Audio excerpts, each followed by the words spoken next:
à présent nous intéresser à un phénomène physique, un phénomène qui joue un rôle dans les modèles de prédiction du climat. On appelle ça l'albédo, peut-être un mot que vous n'avez jamais entendu, mais vous allez en savoir beaucoup plus grâce à notre invité, notre intervenant. Il s'appelle Camille Fadel. Alors Camille Fadel, il a dirigé le département de physique du Palais de la Découverte à Paris, haut lieu de la vulgarisation scientifique. Il a dirigé ce service pendant 25 ans.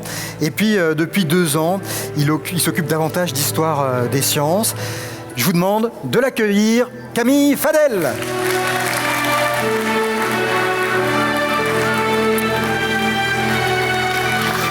Alors, vous avez une vingtaine de minutes de présentation et puis ensuite, je reviendrai, on discutera avec la salle. Voilà, j'entends les chutes, le silence s'installe. Voilà, merci. Effectivement, je vais vous parler de cette notion qu'on appelle l'albédo en climatologie. Je sais qu'il y a d'autres conférences qui vont suivre, qui vont parler de la climatologie, et les climatologues s'intéressent à cette notion depuis pas mal d'années. Moi, je vais vous faire une présentation très généraliste de la notion d'albédo, que vous avez d'ailleurs peut-être déjà entendu parler. J'essaie de voir comment je peux avancer voilà. Non, c'est pas là le bouton. Il est là, pardon. Voilà, alors l'albédo, qu'est-ce que c'est? Vous allez voir, c'est très simple en fait. L'albédo dit, lorsque la lumière tombe sur un corps, un matériau, quelque chose, quelle est la part de cette lumière qui est renvoyée par la chose? Voilà, c'est tout. Alors si ça renvoie 10% de la lumière, eh ben, ça fait 0,1, on dira que son albédo vaut 0,1. Si ça envoie 100% de la lumière, ben, on dira que son albédo vaut 1. Donc, quelque chose qui est noir comme ma chemise ou mon pantalon, ça en renvoie très très peu de lumière, donc son albédo est très faible. À la limite, quelque chose qui serait un noir parfait, qui absorberait toute la lumière qui est dessus, on dirait que son albédo est 0. Donc c'est de ça que je vais vous parler. Vous voyez, la notion elle est elle-même très simple, mais on va un petit peu développer tout ça. Qu'arrive-t-il à la lumière lorsque ça tombe sur un matériau? Bon, première chose, il peut arriver que le matériau se laisse traverser par la lumière. À ce moment-là, on dit que c'est transparent. Alors, qu'est-ce qui est transparent? Le vide, déjà, c'est transparent. Enfin, vous allez me dire, oui, le vide, c'est pas quelque chose, c'est rien. On pourrait dire l'air. L'air est mais à condition que ça soit propre. Bien sûr, de l'air pollué, ça ne sera pas très transparent. On peut prendre du verre. Le verre est transparent. Mais là encore, il faut que ça soit propre. Ou l'eau est mais là encore, il faut que ça soit propre. Bon. Maintenant, même si on prend de l'eau vraiment très propre, ultra propre, de l'atmosphère extrêmement propre, ou du verre très propre, il y a malgré tout une petite part qui va quand même être renvoyée par le corps en question, et une toute petite part qui va malgré tout être absorbée. Donc ce n'est pas 100% transparent. 100% transparent, ce serait le vide, mais bon, le vide, c'est pas un corps, c'est pas un matériau. L'autre chose qui peut arriver, c'est que le matériau renvoie la lumière. Alors, je vais avancer Alors, ça peut renvoyer de 2 manières différentes. Ça peut être réfléchissant, comme un miroir, mais ça peut être diffusant, comme on dit, comme une feuille blanche ou un mur blanc. Un mur blanc, toute la lumière qui lui tombe dessus, le mur renvoie cette lumière. Un miroir, pareil, sauf qu'on se voit dans un miroir, mais on ne se voit pas dans un mur blanc. La différence, c'est qu'avec un miroir, lorsqu'un rayon de lumière arrive, admettons que ma main à l'horizontale, ça soit la surface du miroir, le rayon de lumière arrive, frappe le miroir et repart avec le même angle avec lequel il a abordé le miroir. Comme on dit, l'angle de réflexion est égal à l'angle d'incidence. Ça, c'est le miroir. Mais si on prend maintenant un mur blanc, une feuille très blanche, le rayon arrive, ça tape la partie blanche, et à partir de là, la lumière va dans tous les sens, vers l'avant, vers l'arrière, à gauche, à droite, et donc ça diffuse. Ça, c'est ce qu'on appelle la diffusion. Donc, le matériau peut se laisser traverser par la lumière, c'est transparent. Ça peut diffuser ou réfléchir la lumière. À ce moment-là, il n'absorbe, pour le moment, je ne vous ai pas parlé justement d'absorption. C'est le troisième cas de figure où le matériau va, cette fois, absorber. Alors absorber, imaginez que vous ayez devant vous une tomate rouge, la lumière blanche tombe dessus, si la tomate renvoyait toute la lumière qui lui tombe dessus, elle serait blanche, sauf qu'elle n'est pas blanche, elle est rouge. Ça veut dire que la lumière qui lui tombe dessus, la tomate n'a renvoyé de cette lumière blanche que la composante rouge. Et qu'est-ce qui est arrivé aux autres composantes de la lumière? La tomate les a absorbées.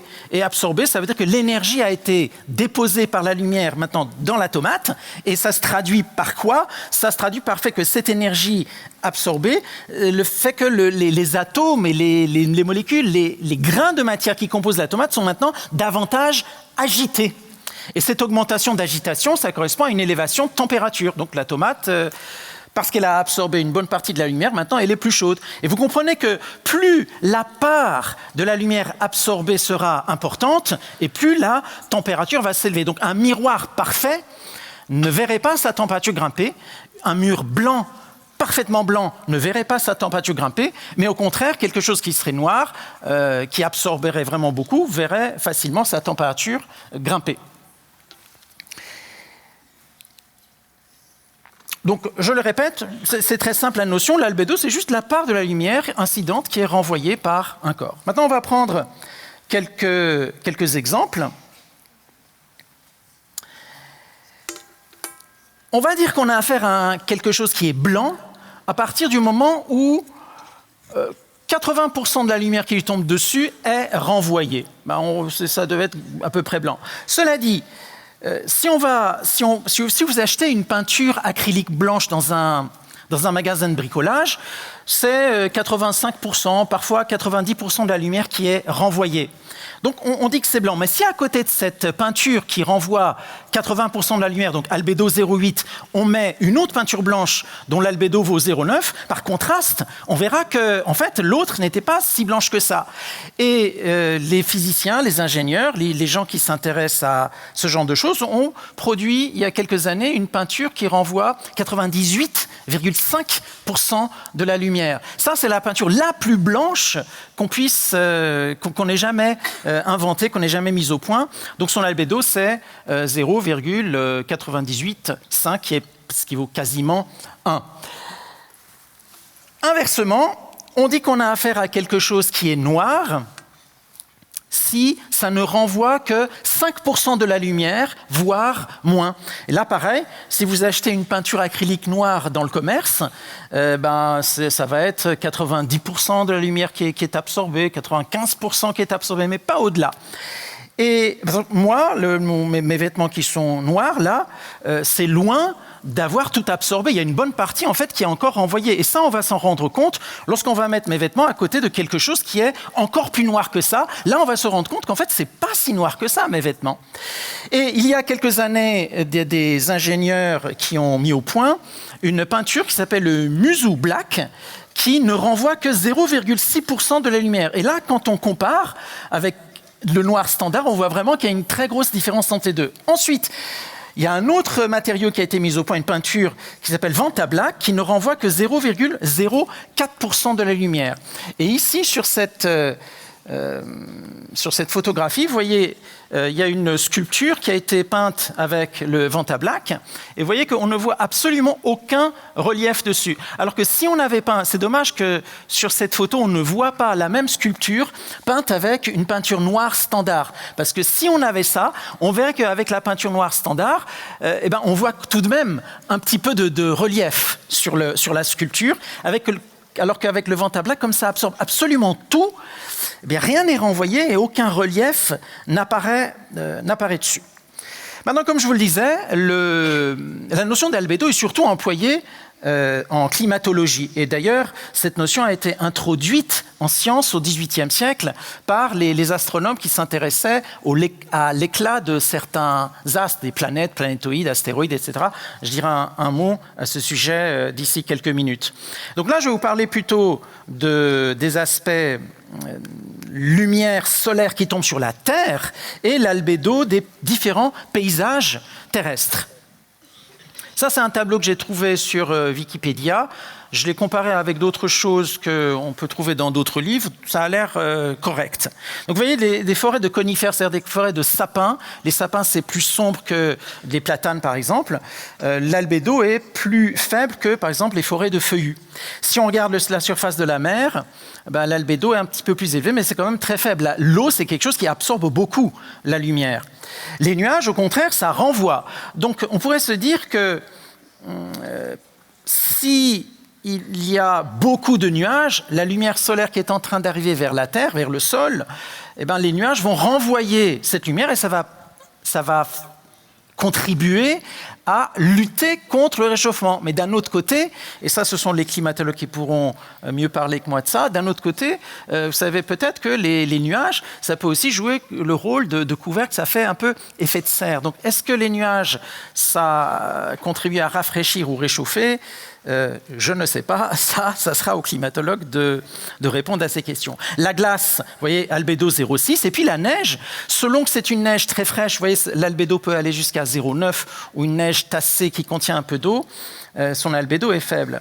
Et maintenant, si on voulait faire la moyenne de tout ça, pour voir globalement, en moyenne, quel est l'albédo de la Terre, puisque ça dépend des paysages, eh ben, l'albédo de la Terre vaut 0,3. Et un phénomène intéressant qui intéresse beaucoup les climatologues, c'est le fait que si pour une raison ou une autre, il fait chaud et que donc la neige commence à fondre, comme la neige fondue, son albédo est plus faible, c'est-à-dire ça absorbe davantage de lumière, ça va réchauffer encore plus. Donc ça va faire boule de neige, comme on dit, il y a une rétroaction positive. Donc la fonte des neiges contribue à absorber davantage de lumière, à élever davantage la température. Il y a un effet d'emballement. Maintenant, vous savez que depuis pas mal de temps, on parle d'économie d'énergie, de réchauffement climatique, et on veut consommer moins d'électricité, etc. Et donc, un moyen serait de tenter de lutter contre l'élévation de température, par exemple quand il fait très chaud dans les immeubles, dans les rues, etc., pour réduire la climatisation, par exemple, dans les immeubles. Mais avant d'arriver dans les immeubles, il y a des gens qui ont eu... Alors, ce sont des tests qui sont faits dans beaucoup d'endroits au monde, et là, c'est une photo qui provient des États-Unis, de Los Angeles. Oui, l'idée, c'est de peindre les rues, le bitume, en blanc. De cette manière, lorsque la lumière solaire tombe sur le bitume, s'il est noir, il absorbe, sa température grimpe, mais si c'est blanc, ça renvoie, la température s'élève moins. Et donc, à Los Angeles, ils ont fait ce test à plusieurs endroits où ils ont peint les rues en blanc. Et le résultat, malgré tout, il y a un gain de 6 degrés Celsius en été quand il fait vraiment très chaud. Ce qui est pas mal, 6 degrés, on sent vraiment, au lieu qu'il fasse, mettons, 24 degrés dans la rue quand vous vous baladez, il fait 18 degrés. Au lieu qu'il fasse 30, il fait 24. 6 degrés, c'est quelque chose qui se ressent beaucoup. La même chose, il y a des gens qui ont eu l'idée de faire ça avec les toits des maisons, les toits des immeubles à New York. Ça, c'est à New York. L'idée, c'est de peindre les toits en blanc. Et entre 2019 et 2023, à New York, ils ont peint quelque chose comme 1 km² de toit. Et donc, la lumière qui tombe dessus est renvoyée. L'été, ça contribue à réchauffer un peu moins l'immeuble. Alors, pas la totalité de l'immeuble, au moins les étages supérieurs. Et en faisant ça, on constate, là encore, il y a un petit gain dans les étages supérieurs. Il ne fait pas aussi chaud. Il y a quelques degrés de gain, ce qui fait qu'on n'est pas obligé de mettre en route la climatisation l'été dans ces étages-là. D'un autre côté, c'est un peu comme ce que je disais à propos des nuages.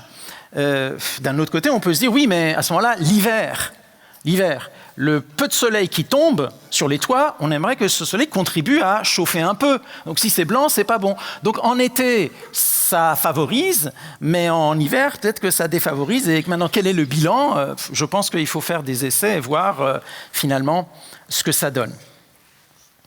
Je vous ai dit tout à l'heure que la notion d'albédo a été introduite en sciences par des astronomes parce qu'ils voulaient s'intéresser à l'éclat de différents astres, planètes, planétoïdes, satellites, astéroïdes, comètes, etc. Je vais vous parler maintenant un petit peu de ça, mais juste avant, encore quelques mots concernant la Terre. Actuellement, la température moyenne de la Terre, on l'estime à 15 degrés. Mais si la Terre avait un albédo plus élevé, si la Terre renvoyait davantage de la lumière solaire, ce serait plus froid.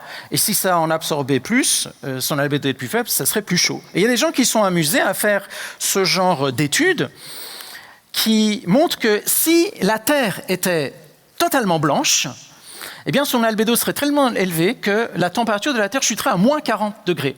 Si seulement les continents étaient tout blancs, eh ben, la température serait non pas de 15 degrés, mais de 0 degré. Et si la Terre était entièrement couverte d'eau, dont l'albédo est faible, ça absorbe beaucoup, à ce moment-là, la température grimperait à 27 degrés Celsius. Ici maintenant un tableau sur lequel on peut voir les albédos de différentes des planètes du système solaire. Et c'est intéressant de comparer les valeurs. Vous voyez, Mercure, c'est 0,12. Quelque chose d'autre qui est aux alentours de 0,1 par là, c'est la Lune, 0,12. Ensuite, c'est Mars, 0,16. Et puis des 0,1, il n'y en a plus. Et puis, vous avez Vénus qui se trouve à 0,75, donc son albédo est très élevé. D'ailleurs, c'est pour ça que Vénus, ça se voit très, très, très bien la nuit dans le ciel. Ça brille vraiment très fort, ça renvoie beaucoup de lumière solaire.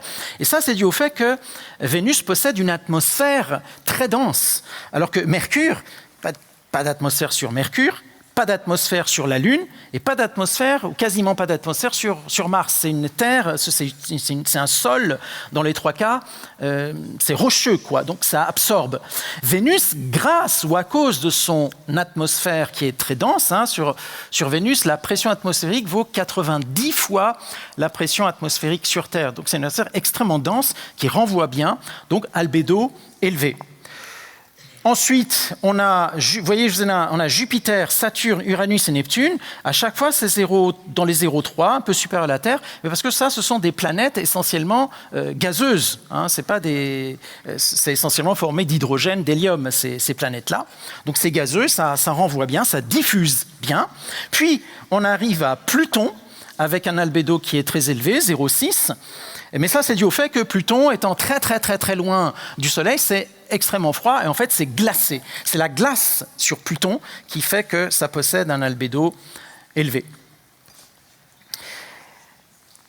Je vais finir maintenant avec quelque chose qui a beaucoup interpellé les gens pendant des siècles et la réponse a fini par être découverte par Léonard de Vinci au XVIe siècle. Je vais vous parler de clair de lune et clair de terre. Lorsque vous êtes sur Terre, on est sur Terre, il y a des jours où on a la pleine lune. Bon, à ce moment-là, on voit la lune très brillante dans le ciel.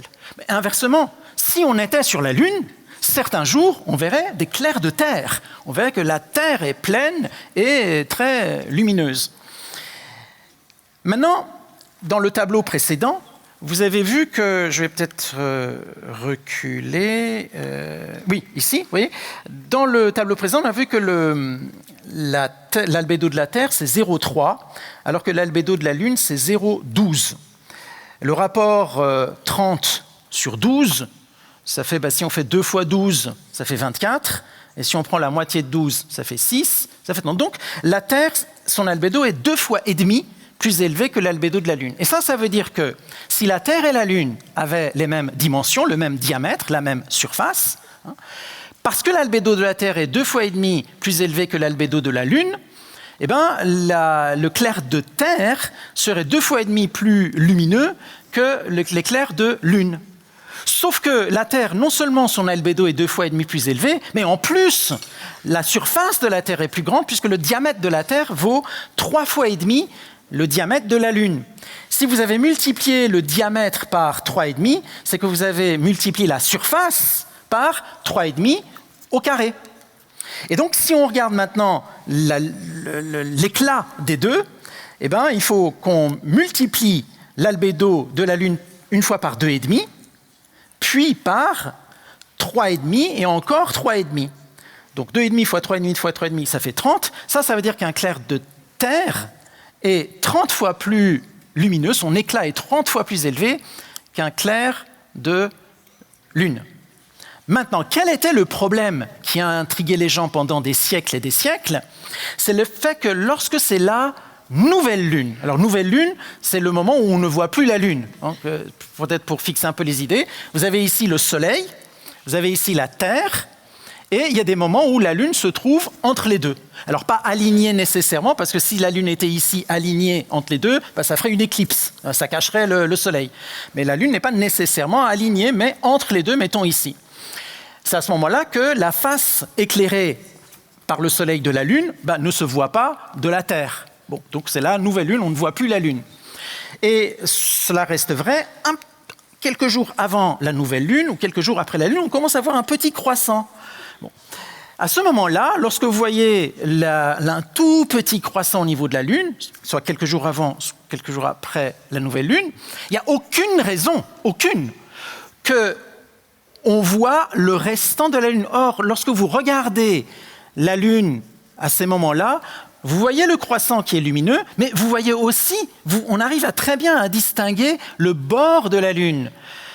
Mais si la Lune n'est pas éclairée, comment se fait-il qu'on arrive à voir le bord? Et c'est pour ça que les gens se sont pendant des siècles posé la question, comment est-ce qu'on arrive à voir cette partie de la Lune? Et la réponse arrive enfin au XVIe siècle grâce à Léonard de Vinci, et c'est la bonne explication, encore admise aujourd'hui, c'est le fait que dans cette configuration-là, Soleil ici, Terre ici, Lune ici, le Soleil éclaire la Terre, l'albédo de la Terre c'est 0,3, en plus c'est grand, donc la Terre renvoie énormément de lumière. Cette lumière tombe sur la Lune.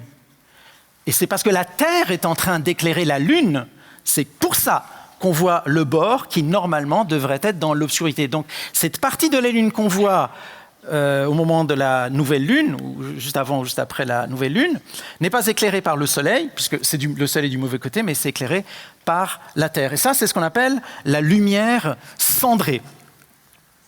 Donc, De Vinci apporte l'explication de la lumière cendrée. Si vous avez l'occasion, regardez, parce qu'on voit très bien cette partie de la Lune au moment de la nouvelle Lune. Dernière diapositive. Et ça, c'est une expérience que vous pouvez faire chez vous de plein de manières différentes. Ça, c'est l'une des manières que j'ai faites ici.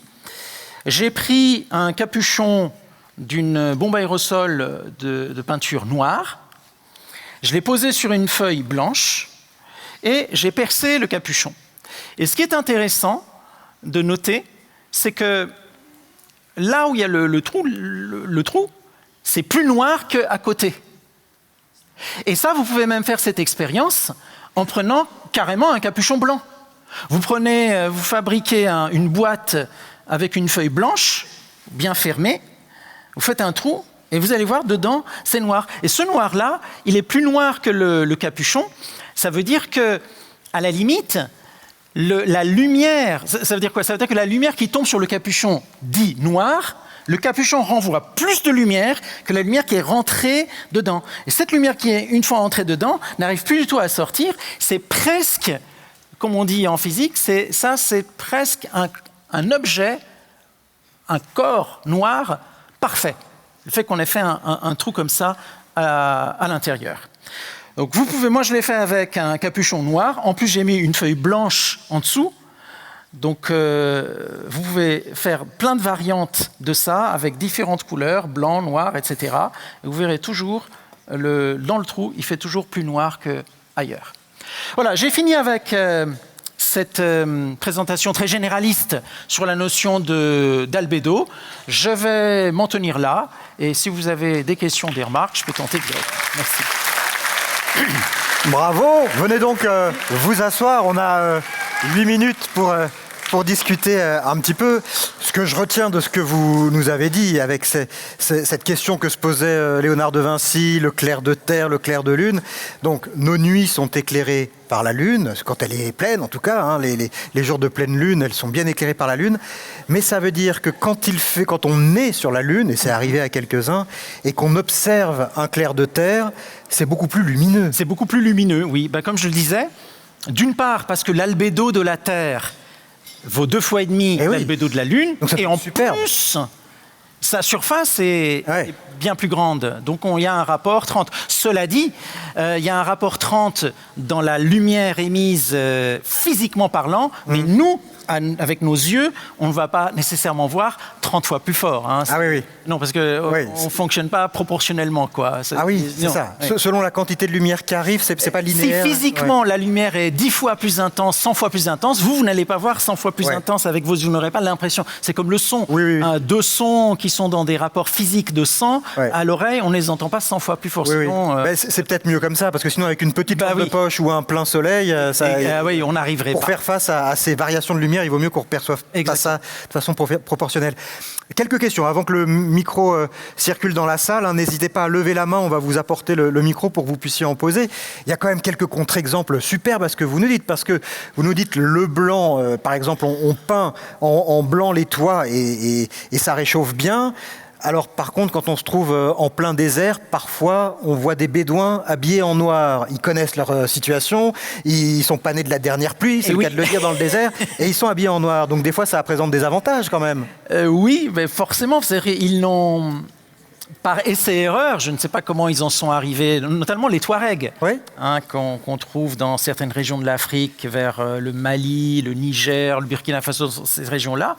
C'est vrai que les Touaregs s'habillent en noir, et leurs tentes sont d'ailleurs noires. Et là, la raison, c'est dû au fait que si vous vous habillez en noir, parce que vos vêtements vont s'échauffer. Alors, ce sont des vêtements amples, ça c'est important. Ce n'est pas des t-shirts qui collent à la peau. Ce sont des vêtements très amples. Parce que ces vêtements s'échauffent beaucoup, ça crée aussi des mouvements de convection à l'intérieur. C'est-à-dire qu'entre le corps et les vêtements, il fait très chaud. Dehors, il fait plus frais. Donc, l'air qui est dehors, l'air chaud d'ici monte, ça fait un appel d'air et ça crée une circulation de l'air.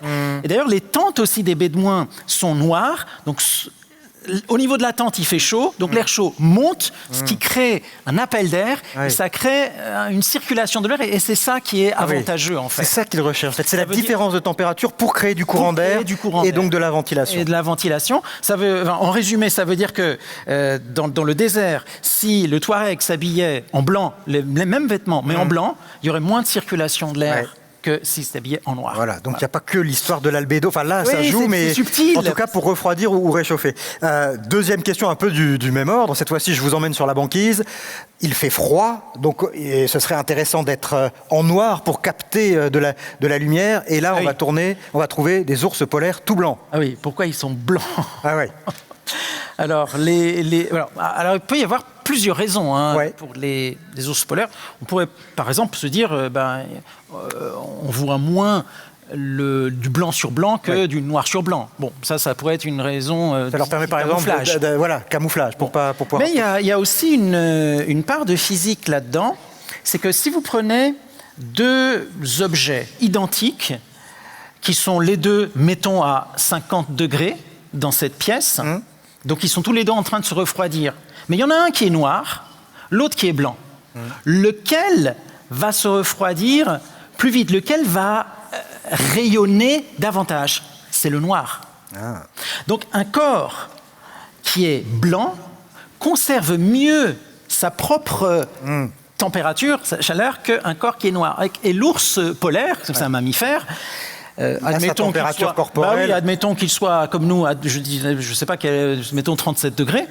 S'il était à 37 degrés, s'il était noir, le même ours polaire noir, il rayonnerait davantage, il perdrait davantage, ils auraient tendance à se refroidir. Donc, c'est vrai que d'un côté, en étant blanc, il capte moins bien le peu de lumière solaire pour se réchauffer, mais en contrepartie, il en rayonne moins aussi. Et puis, il y a une autre raison aussi que vous connaissez bien d'ailleurs, mais c'est que le poil de polaire, il est particulier. Donc, c'est pas un blanc tout à fait anodin non plus. En fait, les poils des ours polaires, ça joue, c'est comme des fibres optiques. Ça, la lumière solaire pénètre par les poils et est dirigée vers la peau, le corps. Donc c'est un blanc particulier, finalement. Sinon, si c'était noir, ce serait absorbé, ce serait pas bon. Et voilà, donc là, le côté poil en fibre optique de l'ours polaire a ses avantages. Allez, on va prendre quelques questions dans la salle. N'hésitez pas à lever la main et on vous apporte le micro. Bonjour, est-ce que tu peux te lever? Voilà. Bonjour. Bonjour. Quand a été découvert l'albédo et qui l'a approfondi davantage? Alors, la notion d'albédo a été introduite en 1760 par un astronome qui s'appelle Lambert. Et comme je le disais tout à l'heure, on a introduit ça en astronomie parce qu'on s'intéressait à l'éclat des différents astres. Comme je le montrais tout à l'heure sur le tableau, on voit qu'il y a des planètes qui brillent davantage que d'autres. Ça peut donner une indication, parce qu'on a vu dans le tableau, par exemple, Pluton, on a vu que son albédo était de 0,6. Pourtant, c'est tout petit, Pluton, c'est pas quelque chose de gros. Ça n'a pas d'atmosphère, mais il y a de la glace dessus.